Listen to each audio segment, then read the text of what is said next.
Hi, Dr. Memari again. I'm going to perform experiment 6 of the CHM1045 lab manual, which you buy it online from the vital source, and it's specific to this lab manual. The experiment is done at Central Campus of Broward College, and for the purpose of the remote teaching, I'm performing this experiment so you can collect your data, because you cannot be here. You can collect your data in order to complete your lab report or data sheet and turn it in as an assignment. Your professor, if it's going to be me or someone else, is going to explain more about the theory. I am just going to be very brief on the theory of the experiment, and then the major purpose for this video is to perform the experiment so you could watch and see, and also I will help you to collect the data so you can complete your data sheet to be turned in as an assignment. Titration or acid-base titration, that's the title for the experiment. What is titration? Is a methodology. Is a methodology that is used for acid base, is used for oxidation reduction, is used for different type of reactions, but the experiment we are doing today is acid base titration.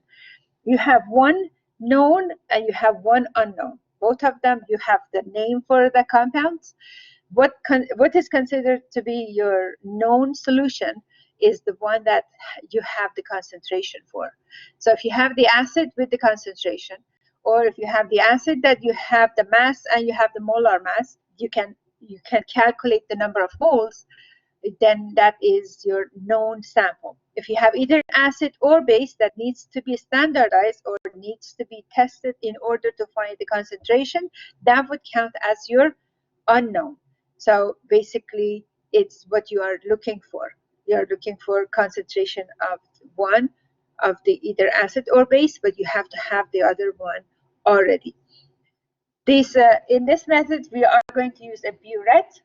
With the Buret that we are using, it's the most accurate, or one of the most accurate measuring device for the volume. And we would sometimes use pipette. We use, it depends on the procedure, whatever is going to ask. Pipette and Burets are the most accurate equipments that we could use in the lab. For the titration, both of them are needed, unless you have the solid acid or solid base that is stable, like KHP that we are using today. And because it's stable, it would be used as a primary standard. So there are 3 parts to this experiment. So I'm going to start with the part 1. We are going to prepare the sodium hydroxide solution and standardize using KHP. KHP, it's not the potassium and hydrogen and phosphorus. When you are trying to find the molar mass, this is not the molecular formula for the compound. That is the abbreviation for the potassium hydrogen phthalate. The molar mass is given in the lab manual as a 204.22 grams. So do not calculate the molar mass based on this 3 letters. This is the abbreviation for the actual name for it. It's stable. It doesn't absorb water. So it can be used as a primary standard in the lab. So we are going to have the acid inside a Erlenmeyer flask. The base is going to be inside of Buret. Then we also are using acid-base indicator. What is acid-base indicator? Acid-base indicator is a weak organic acid or weak organic base that has different color in acidic solution compared to neutral solution or compared to a basic solution. So it's going to indicate if our solution is acidic. It's going to indicate if the solution is base. So that's what we are using for the endpoint of the reaction. So that brings definition for endpoint reaction. What is endpoint reaction? Endpoint reaction is a point where you have added enough base to neutralize the acid in a way that the indicator is going to change color. That would be endpoint of the reaction. So when the indicator changes color is endpoint of the reaction. If you count or calculate number of moles of the acid when it equals number of moles of base, at that point you have equivalence point. Equivalence point is very important for us because based on the equivalence point or the volume of the standard used for the titration or the volume used is going to be we start with that volume, and then we have the equation for point of equivalence or equivalence point, number of moles of acid equals number of moles of base according to balanced equation.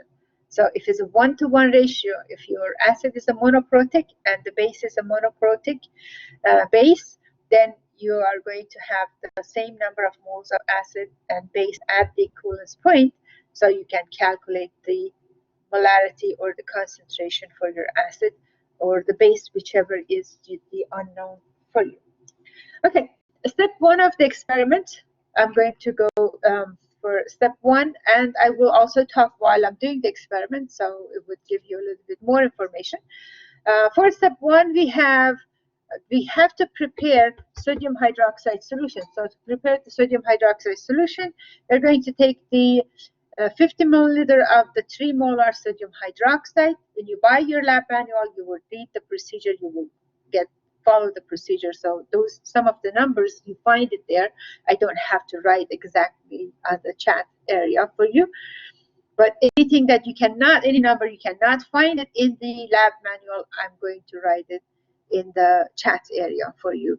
So you could have the numbers for your data sheet.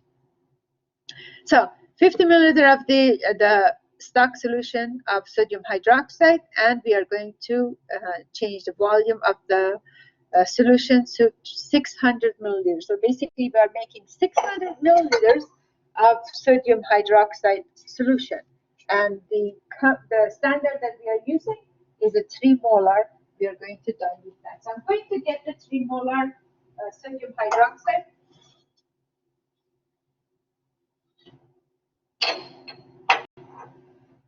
Okay.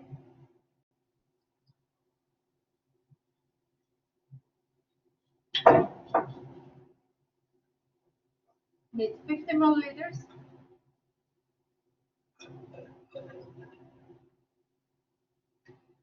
From experiment 1, that measurement with graduate cylinder is not the most accurate measurement. So I'm using the graduate cylinder, but I'm going to standardize the solution later. So the calculation that is used for based on the dilution is not the most accurate. It's not going to give me the most accurate number, but after I standardize, I'm going to give you the exact number for you to calculate molarity for the base. And when you have the molarity for the base, then you have a standard to use for rest of the experiment. Okay, after you mix the concentrated and dilute solution, you have to mix it very well because solution must be uniform. So we don't want high concentration of sodium hydroxide at the bottom and low concentration on top. So it has to be completely mixed. So I have my sodium hydroxide solution prepared. Then, on the next step, I'm going to take the Erlenmeyer flask, measure the mass of the flask, measure the mass for empty flask, because I want to make sure that is going to match with what you have in the data sheet. So for the data sheet, you are going to use, for part 1, you need the mass of empty Erlenmeyer flask. It's going to be 119.632. So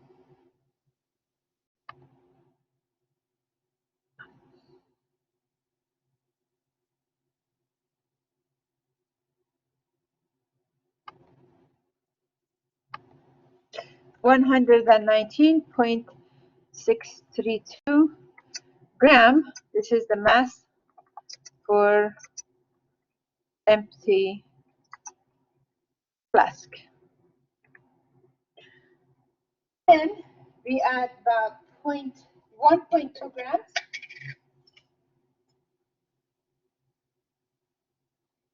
So it would be 120.8 about.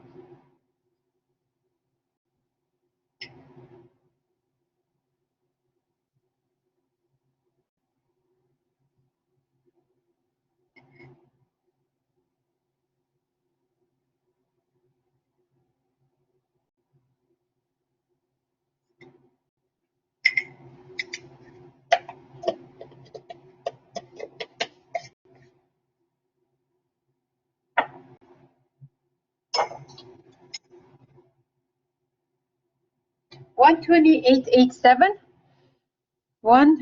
120.887. This is going to be the mass of flask plus and KHP for trial 1.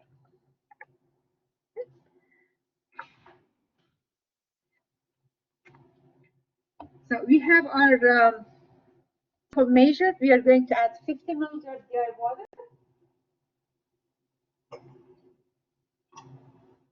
This was used for sodium hydroxide. It's a clean one.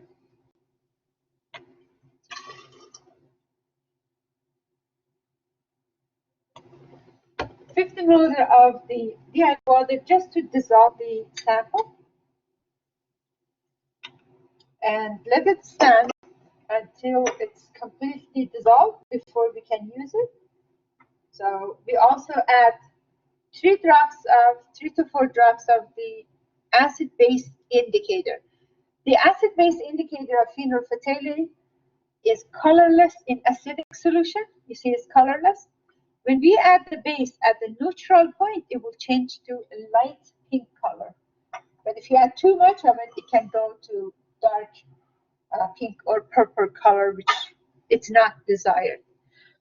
Then, after we have the flask ready, now we want to fill up the Buret with the sodium hydroxide solution. Now, Burets, one can assume that they are clean, and someone else is going to not trust the people who used it before, is going to use the deionized water, which is a better technique.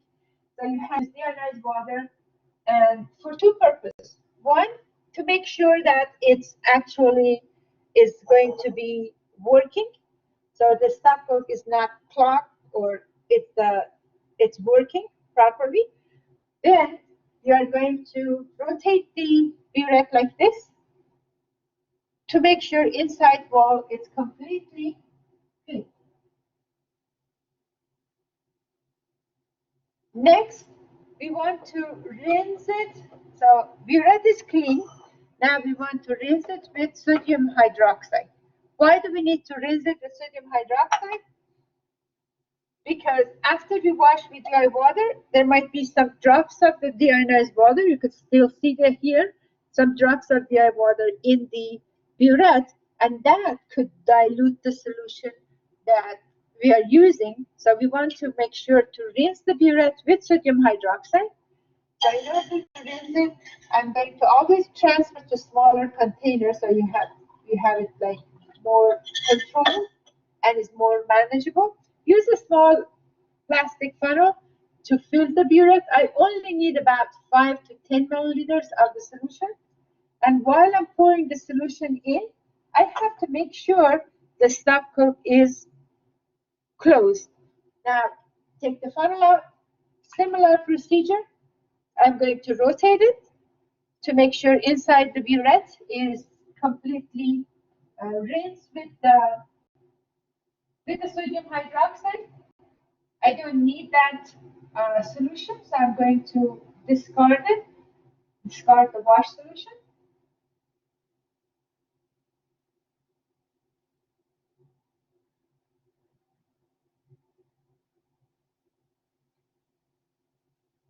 My Buret is ready to be used.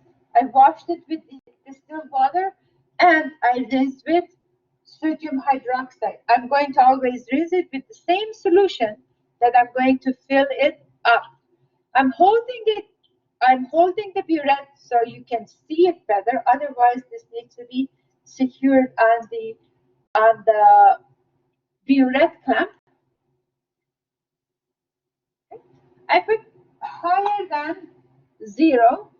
We worked with this for experiment 1 already a couple times. So the graduation line, it starts from 0, it goes down to 50. So I put liquid more than to make it higher than level of the 0.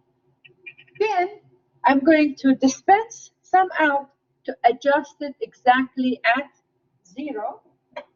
And I'm looking for the meniscus, just like any other cylinder shaped equipment. When we have liquid in the cylinder shaped equipment, it's going to be leveling at the curve. So we have to look for the lowest point of the curve in order to read the level. So I need to get it down to exactly 0. Sometimes there's the air bubble here, and if there is air bubble, I put it lower. I put it at a. I take more. I dispense more of the liquid until I make sure there is no air bubble here. And if there is no air bubble here, and also making sure that this level is at 1 now. So and my starting volume is going to be 1. So initial Buret reading for me is going to be 1 at this point, because I had to dispense some more liquid out to get rid of the air bubbles that we have. So next we have the initial Buret reading. I have 1.00 initial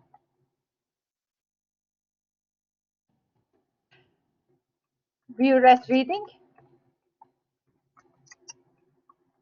Trial 1.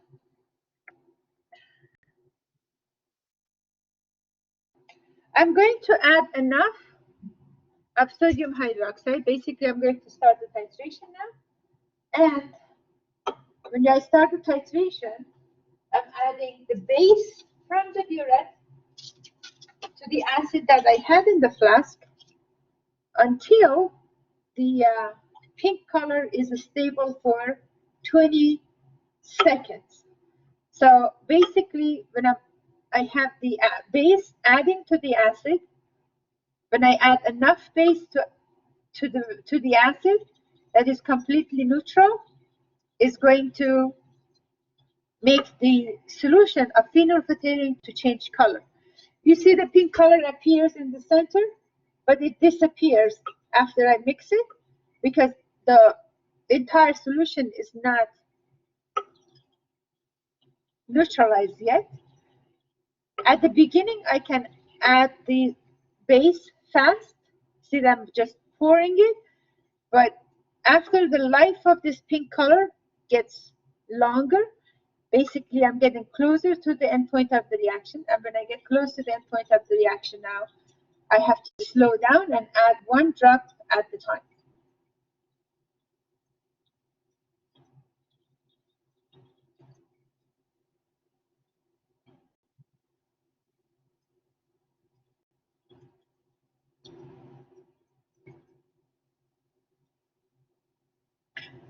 I add a drop, the pink color appears, mix it, it disappears. But I'm looking for a time that the pink color stays for 20 seconds. And the entire solution needs to be pink color. White paper in the background, it allows me to see the color change better.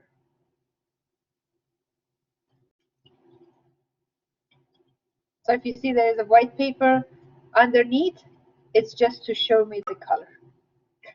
Okay, so I have a light pink color. The color change is a light pink color. If this stays for like 20 seconds, that means I have added enough of the base. If it doesn't, then I have to add another drop. So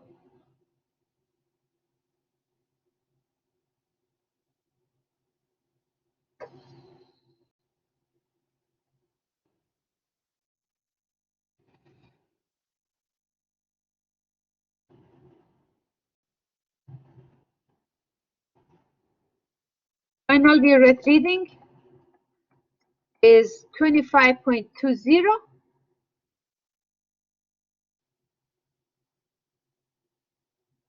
Trial 1.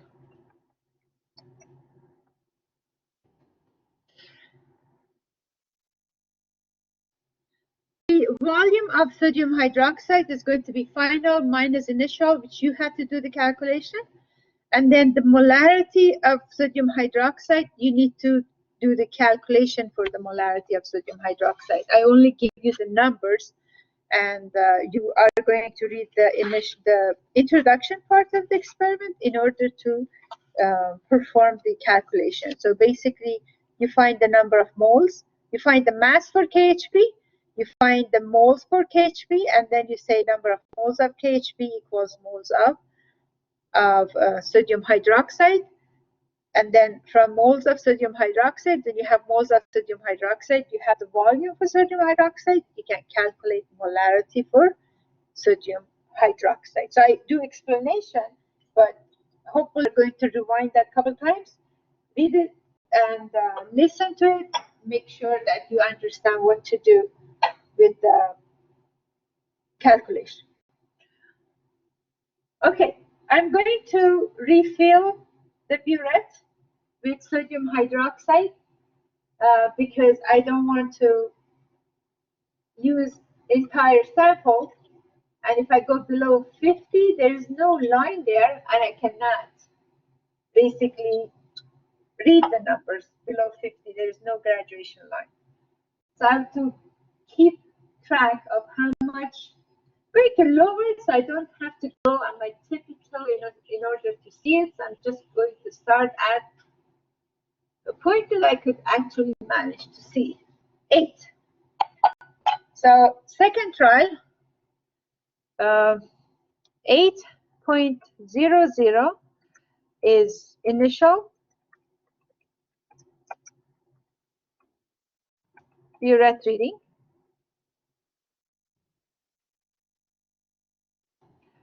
Trial 2.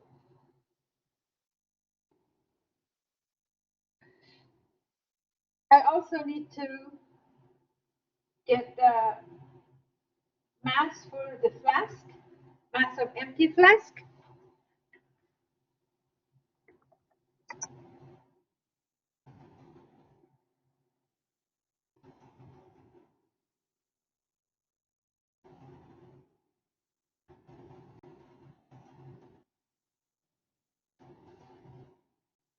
One 16.255. 116.255.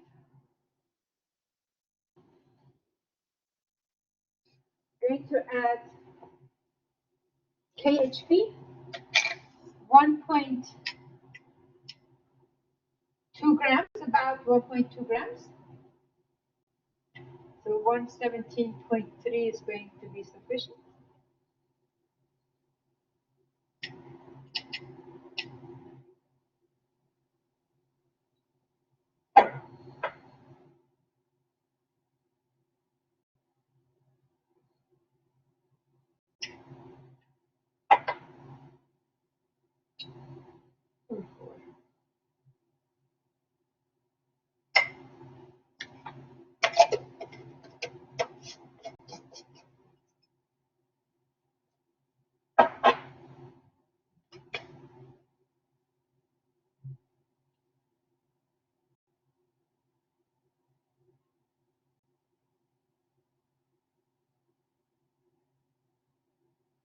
Okay, 117.522. So mass of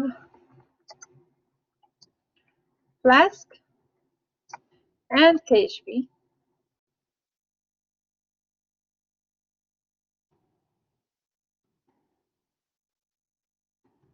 Trial 2 is trial 2 is 117.521. 117.521. Okay. So you have the mass and you have the initial Buret reading. We are going to follow the same procedure.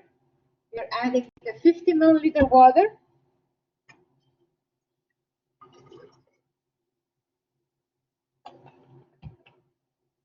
This is just to dissolve it.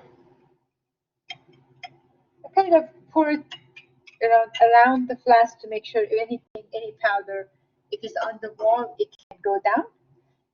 Add 3 drops of phenolphthalein. Try to dissolve it.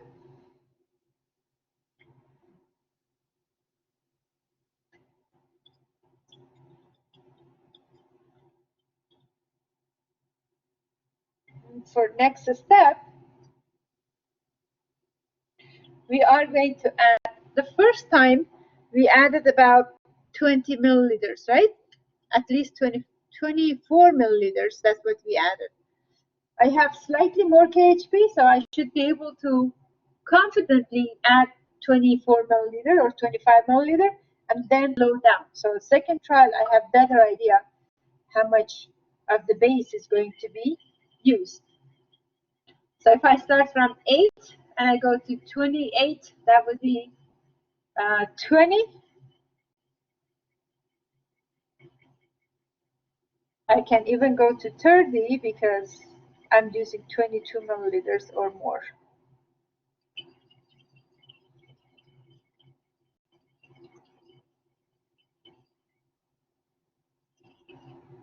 Okay, I have to slow down.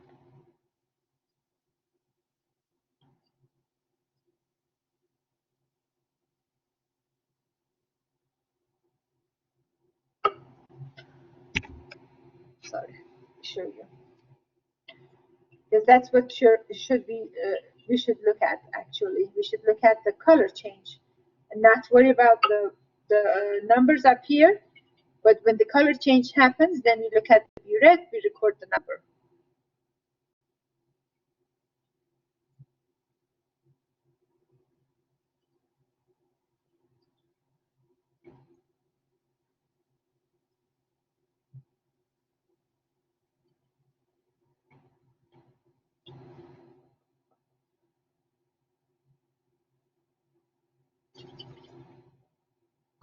Okay.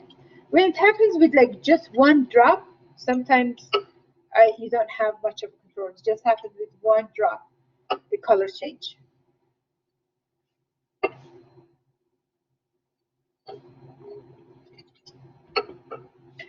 So we have the color change, light pink color change, which happened with one drop, addition of one last drop.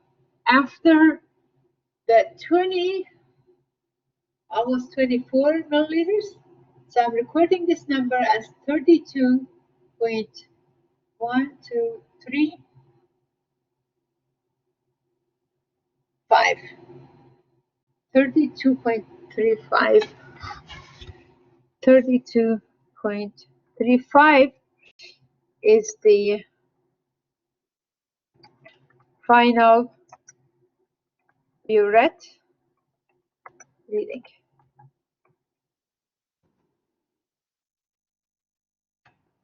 Trial 2.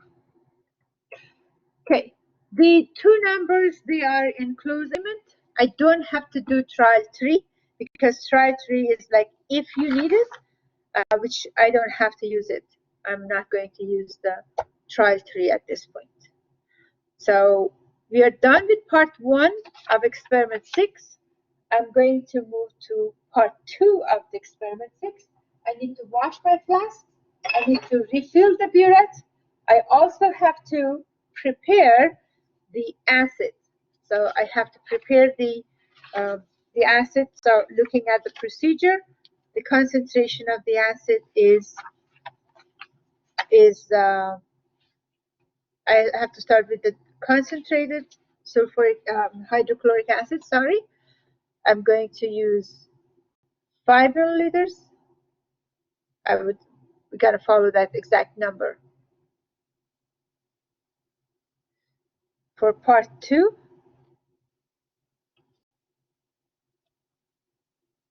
5 milliliters of the concentrated acid, and we add 60 milliliters of water.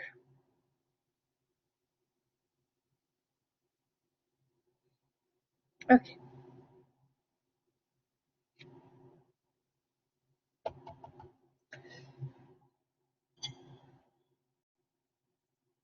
One thing is very important is like making sure you know which container is for the acid, which one is for the base, and which one. The one that I like I have to label it or mark it for myself. So I hope the funnel, the plastic funnel inside the sodium hydroxide solution, I have to have a label. This is my sodium hydroxide. All the solutions are very similar. They are same color. And since they are same color, you cannot just trust your memory that yes, I know that is the acid. So I've seen students that they're taking water or pipetting water instead of using the actual acid or the base. So I have to prepare this. It looks like I'm missing one thing here that they didn't put it out for me, but I will find it. I'm looking for pipette and I don't see it here.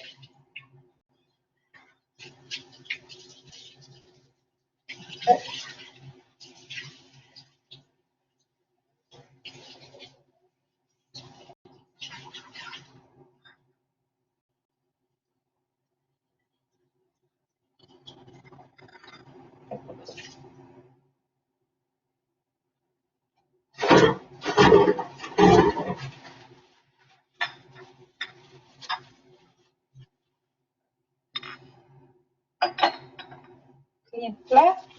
I'm going to label the beaker for acid and make the label and make the solution of the acid.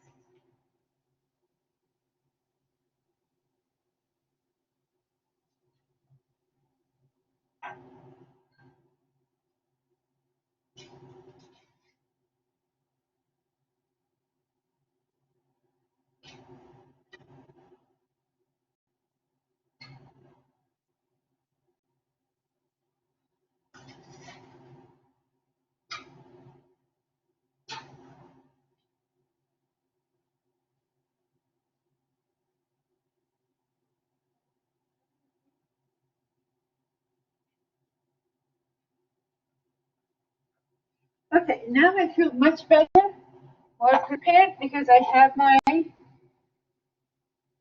sodium hydroxide also labeled. So I'm not going to get confused with what we're using.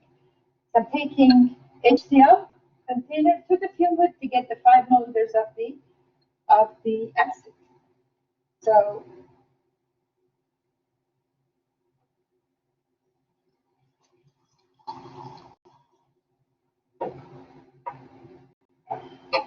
plus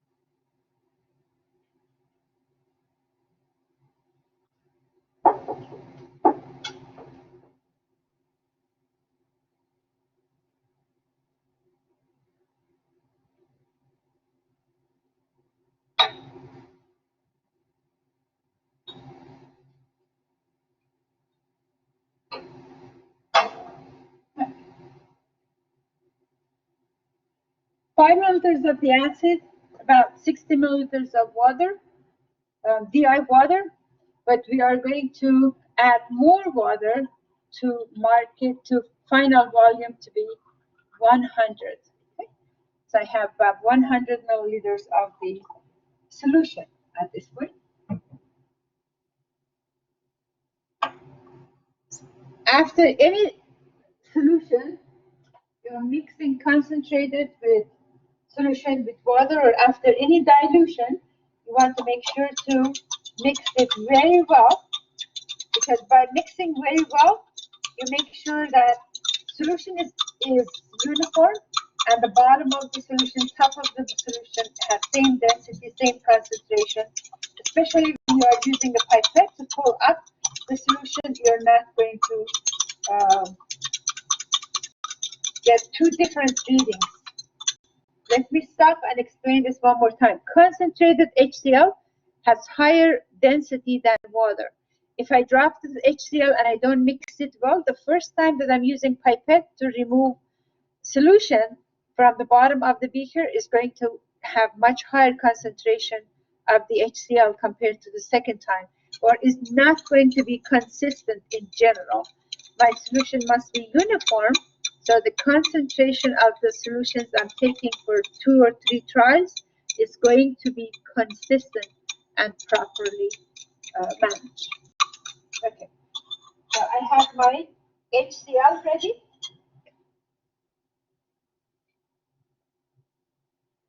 My sodium hydroxide is ready, but I need to refill the Buret for sodium hydroxide. I'm going to add more sodium hydroxide to take it to a higher number to make sure that I have enough, so I don't run out of the sodium hydroxide solution in the middle of the experiment.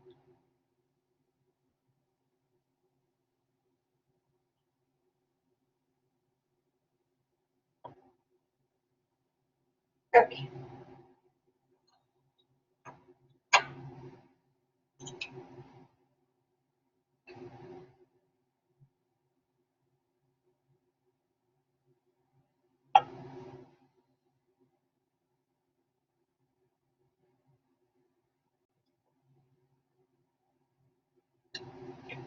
Need to get the pipette and a pipette pump. It's not here, so I have to find it. I'll be right back.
Okay, back here.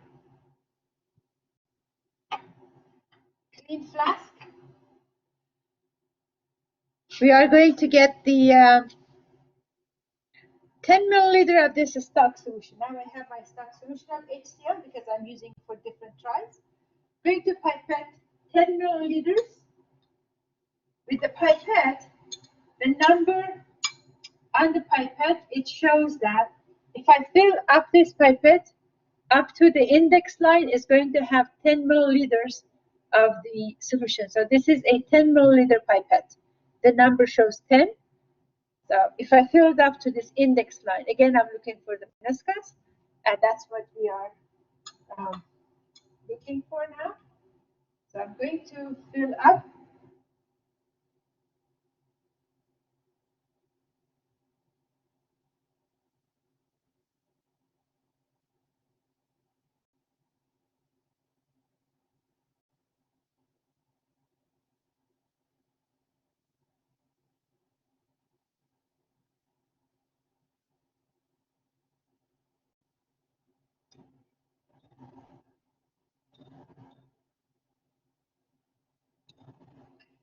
First time that I need this pump, because you do have like those fancier ones. Just couldn't find it. So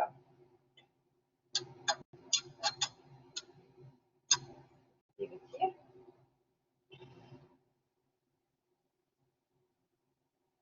And we are going to add 2 drops of the phenolphthalein.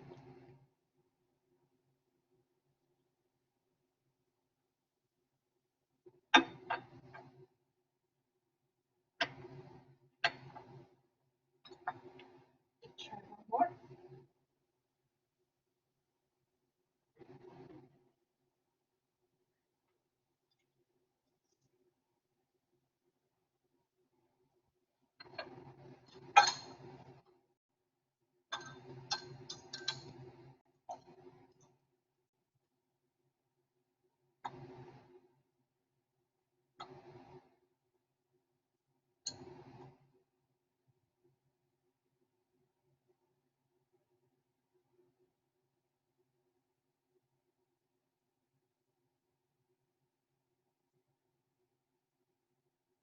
This one's done.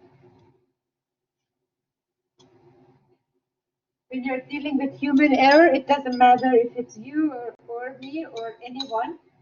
We could always have the human error. So looks like that a drop of it went outside of that flask, and I wasn't happy with it. So I said, I'm going to make a new sample that I'm 100% sure is working. So the volume here is exactly 10 milliliters. So now, what information do you need for part 2 to record in order to finish your sample? For now, it's just initial Buret reading.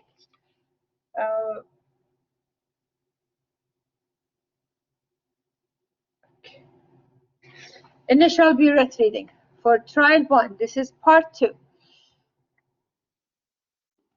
Part 2, trial 1, initial Buret reading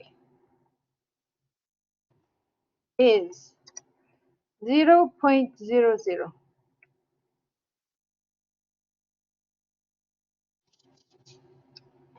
We're going to add enough of the sodium hydroxide until, same thing like the last titration, the pink color appears, disappears, but at one point it's going to stay or be stabilized for 20 seconds. That's what we are looking for.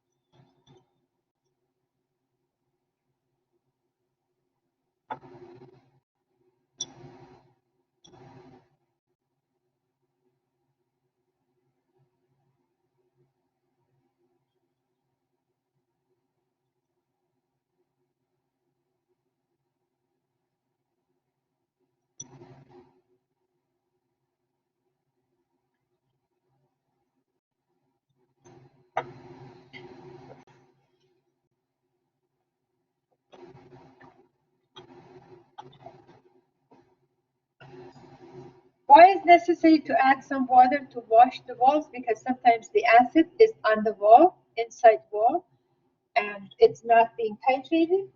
So you want to make sure that everything is mixed. If there's any acid on the wall, it needs to be washed out. Adding one more drop, because it's very close to it. Okay.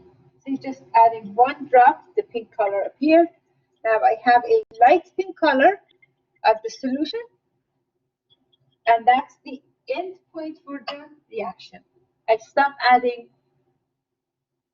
sodium hydroxide. Read the volume is 24.45, 22.45, 22.45 is final Buret reading.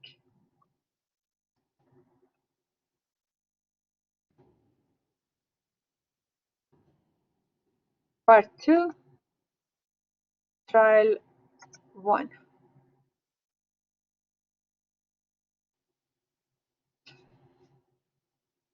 I hope you guys don't mind when I have like a, if I miss one letter for the Buret or reading, because I'm trying to manage everything by myself.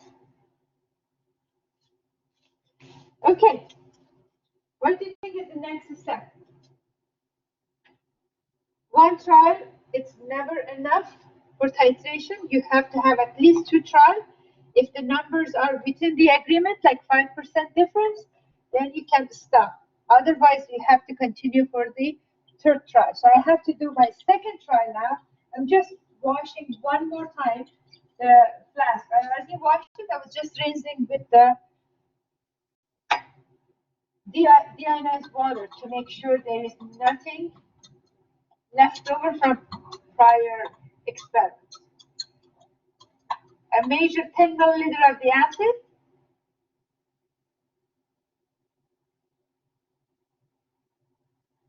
Exactly 10 milliliter has to be.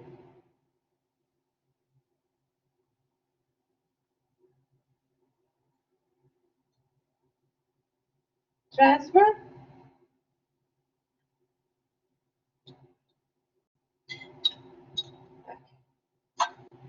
Transfer 10 milliliters of the acid. Add 2 drops of phenolphthalein.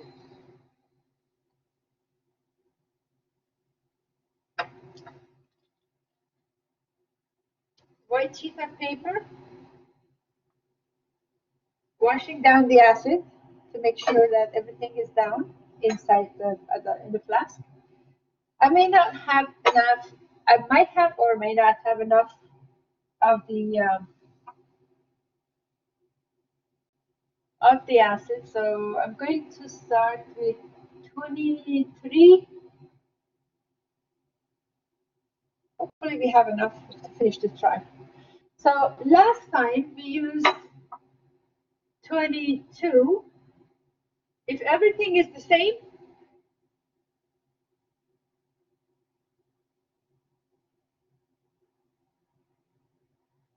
okay. If everything is the same as before, if I didn't make any mistake, I should also use another 22 milliliters or 22.5 or 22.45 milliliters. So I can confidently add fast to get to the 22 milliliters. I'm starting with 23. So it can go to 45. If everything is the same, if it works, see that pink color appears, and when I mix it, it disappears. It's not endpoint of the reaction. Endpoint of the reaction would be when the color is maintained for 20 seconds.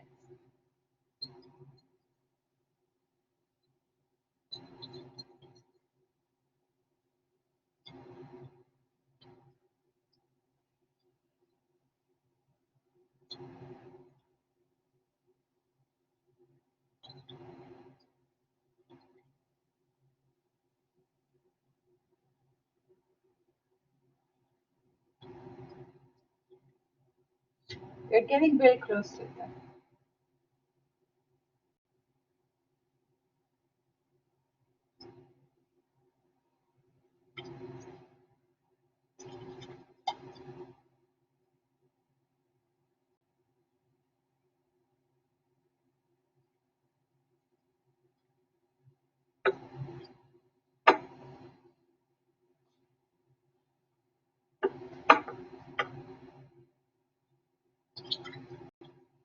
Has to stay for 20 seconds. If it doesn't stay for 20 seconds, we add another drop.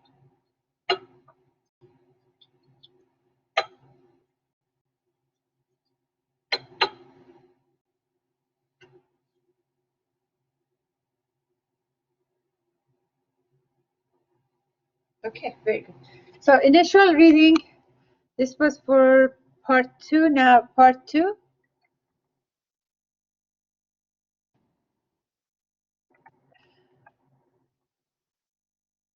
Trial 2, initial.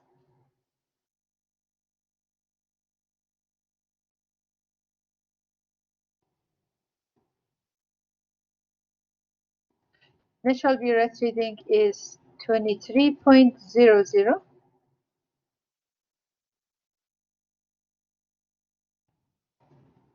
Part 2, trial 2, final Buret reading.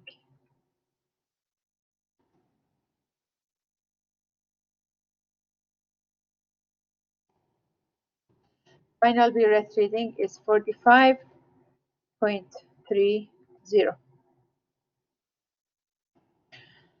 Okay.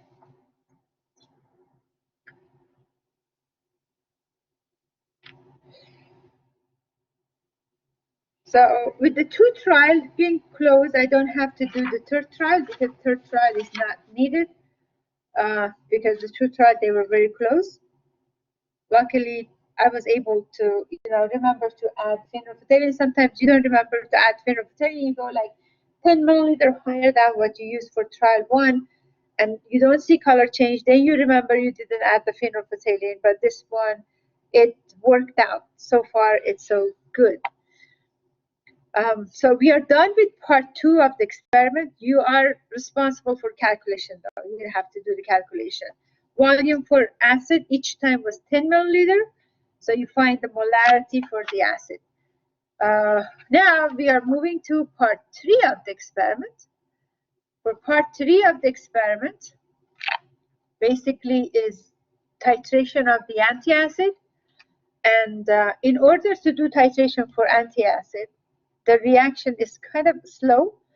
And because the reaction is slow, we are going to put like fixed amount of the strong HCl, mix it with the weak acid of the antiacid. When you have a strong acid working with the weak base, is going to react faster than just titrating a weak base itself. So what we do, we add excess amount of the acid to the antiacid. Antiacid is going to be neutralized with the HCl, hydrochloric acid. Antiacid is the base, weak base. It would neutralize with HCl, and some HCl would be left over.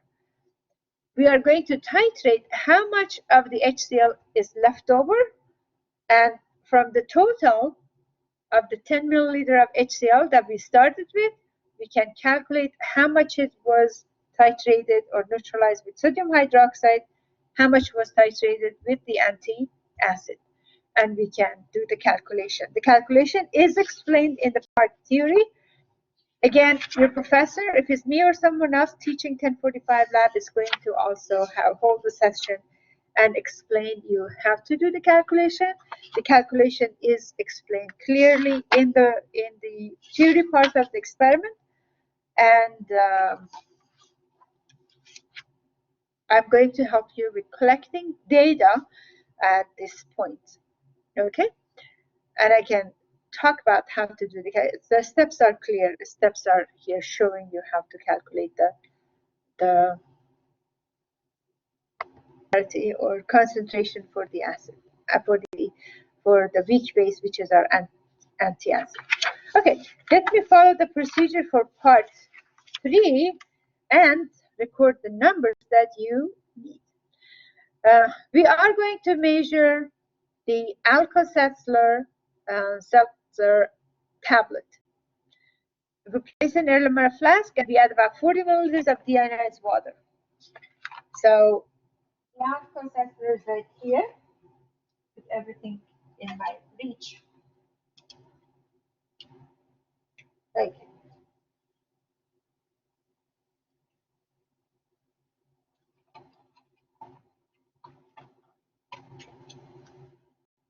Going to take one tablet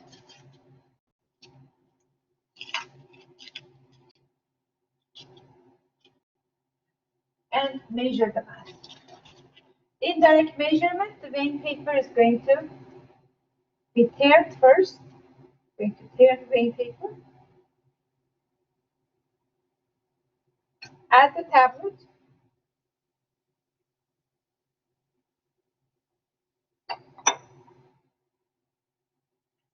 And measure the mass. I also need to wash these so I can use for my next part 3 of the experiment. Mass for the tablet is 3.281.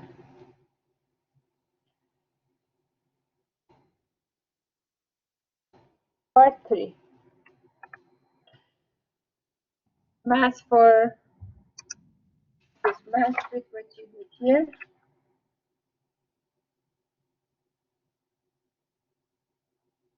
Okay, it wants me to do the Erlenmeyer flask, so I'm going to use the Erlenmeyer flask for it instead.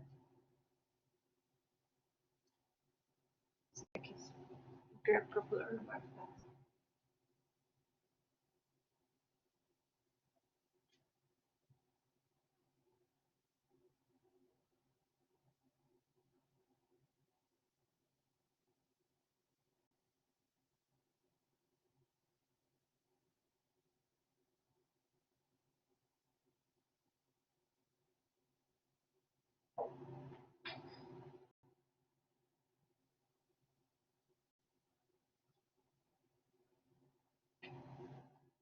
Okay. I have more clean Erlenmeyer flask. 117.080. Part 3, mass for empty flask 117.08.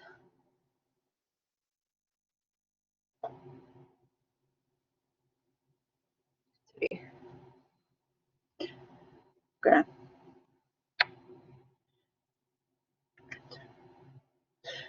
Flask plus the antacid. So we drop the antacid.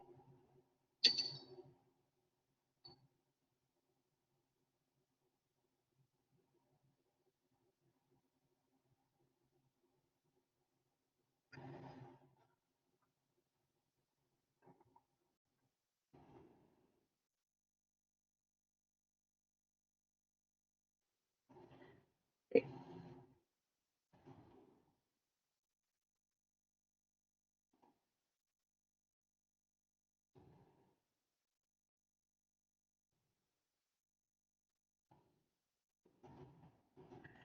120.355.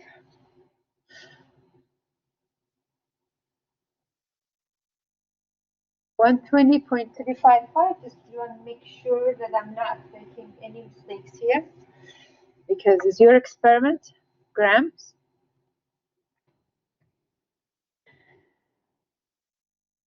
Then we are going to add 10 milliliters of the acid to the antacid, 40 milliliters of water, and 10 milliliters of the acid.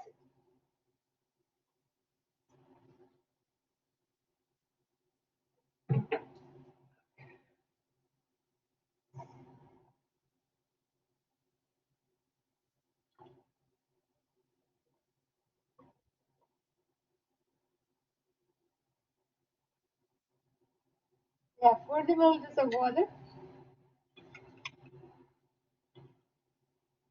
We let it dissolve.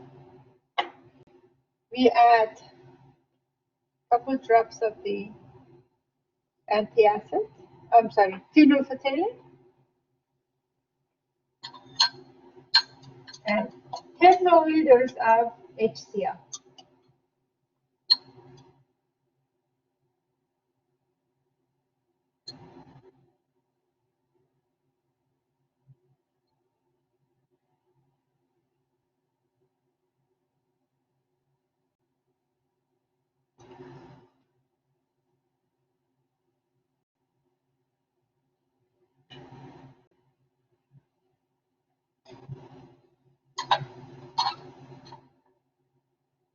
Yeah, 10 moles of HCl.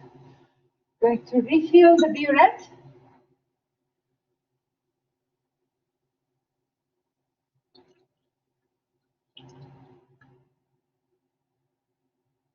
Using base, so I label it to make sure that I have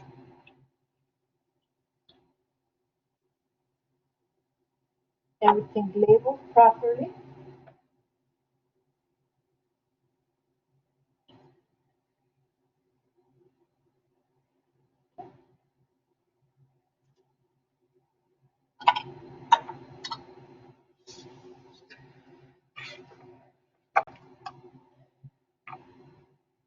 Initial burette reading for the trial 1.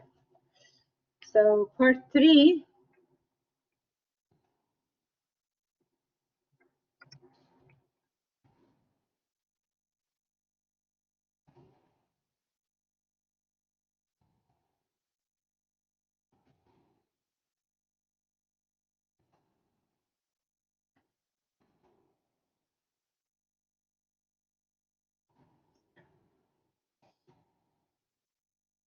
We're going to start titration. We're going to add enough of the sodium hydroxide until we see color change.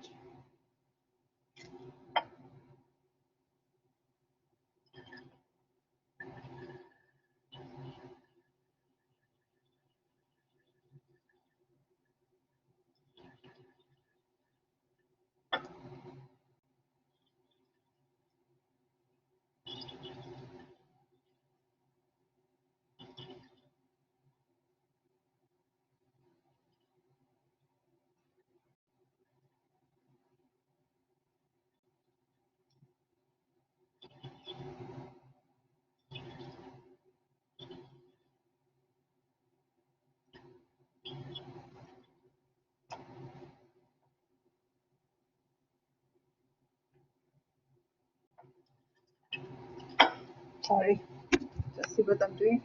Yeah. Okay. I have the 40 milliliters of water, tablet of antiacid, which you have the mass, 10 milliliters of the acid, and I'm titrating with sodium hydroxide. Adding 1 drop at a time, mixing well until the color stays constant. Color stays pink for 20 seconds.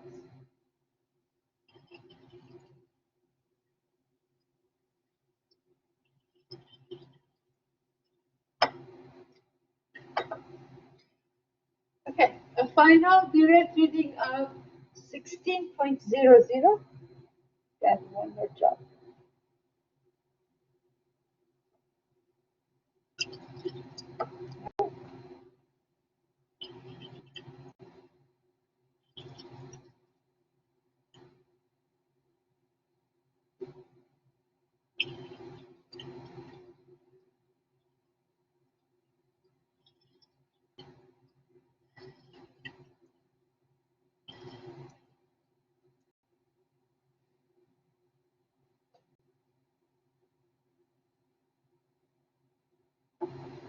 $18.3.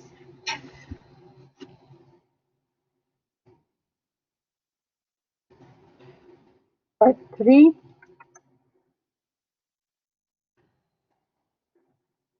Trial 1. Final Buret reading.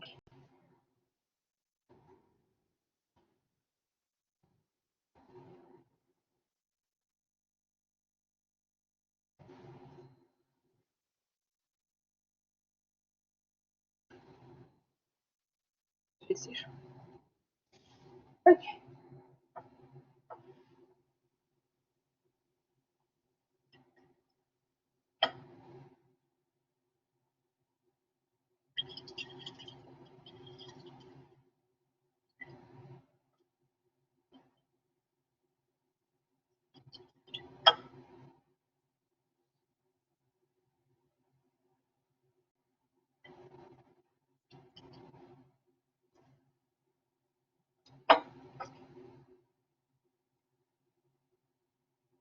Going to refill the burette always it's sodium hydroxide.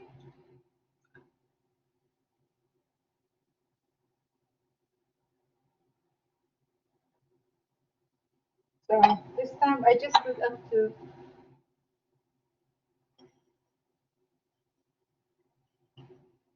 6.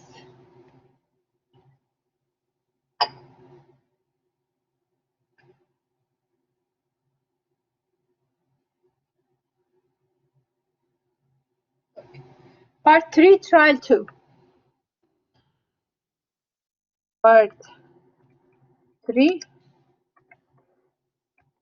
trial 2. We need the mass of empty flask.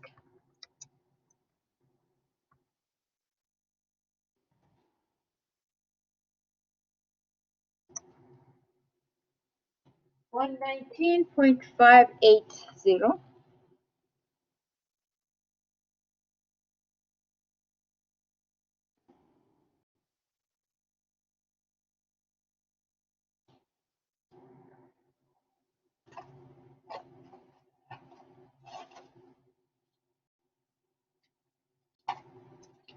Flask plus the tablet.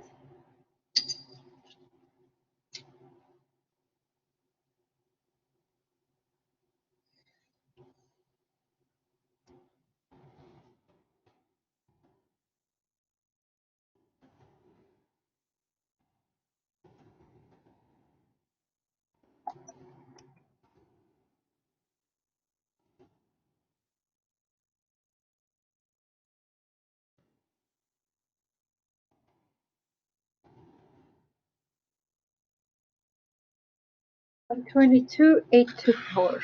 122.8.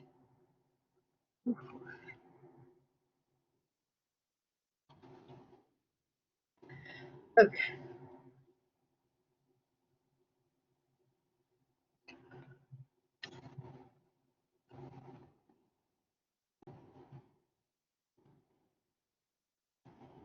Part 3, trial 2, initial Buret reading.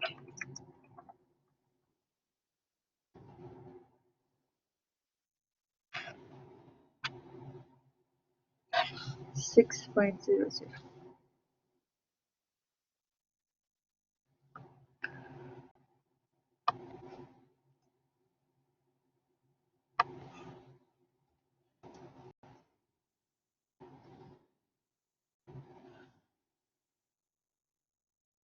Pour a little bit of water.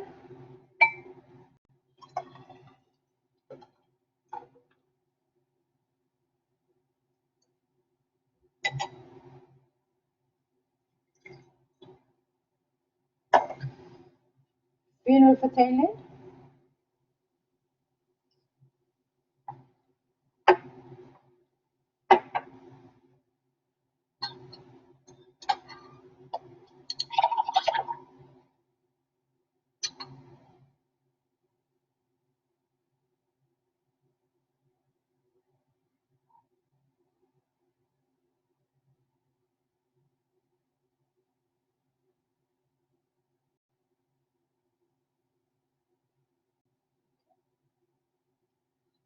And 10 milliliters of the acid.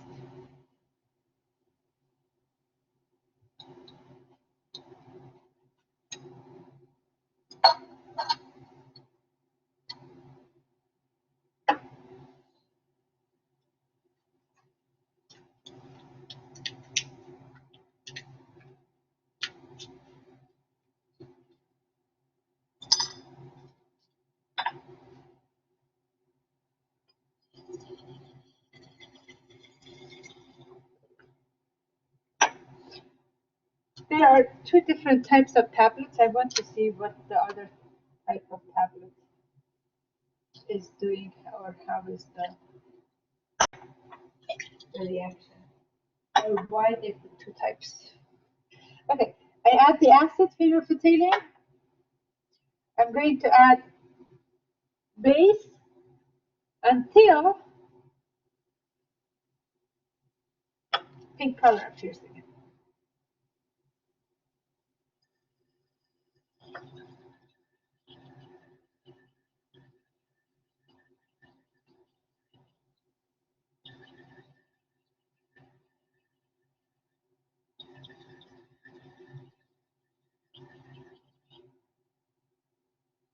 If the second trial is just like the first trial, it should take about 18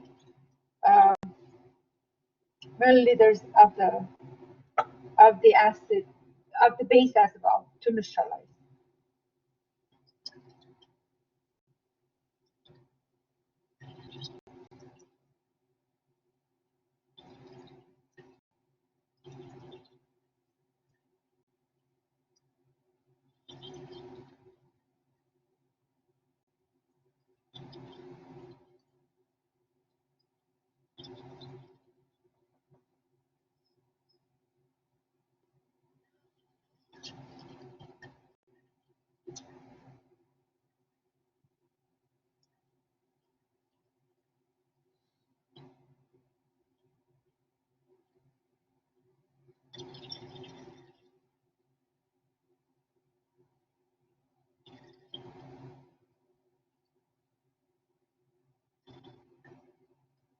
Okay, get the pink color with the, have to look at the number. It's almost the same as before, slightly more though this time.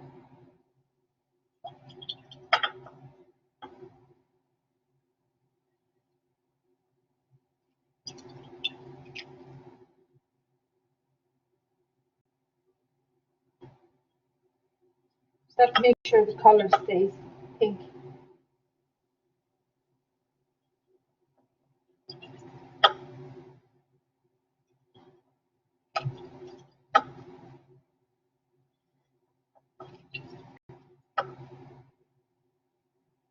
Okay.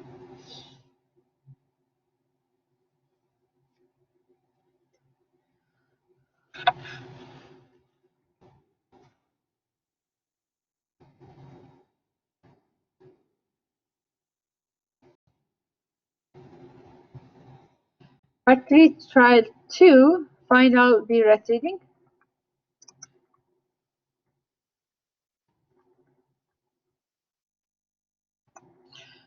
Final Buret reading is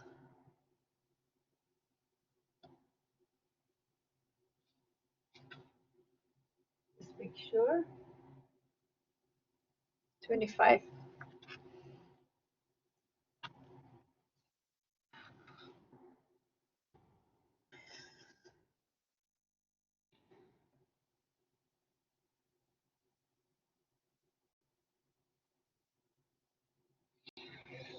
Okay.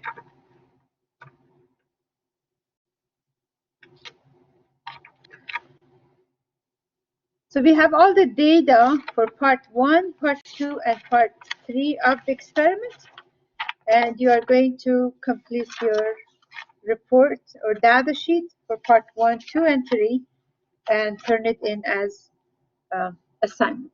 We are done collecting data for experiment 6. And for the last part, number of moles of antiacid plus number of moles of sodium hydroxide equals to number of moles of HCl. Number of moles of HCl, it comes from part 2. Number of moles of NaOH is the molarity times volume in liter for NaOH that was used. Anytime you are using the solution, molarity, that we have the molarity, it would be molarity times volume in liter, that gives you the number of moles for any acid or for any base or in general any solution. So thank you and good luck with the report. It's not hard. I'm just saying good luck. Just to say it. Okay? Thank you. I'm going to stop the recording.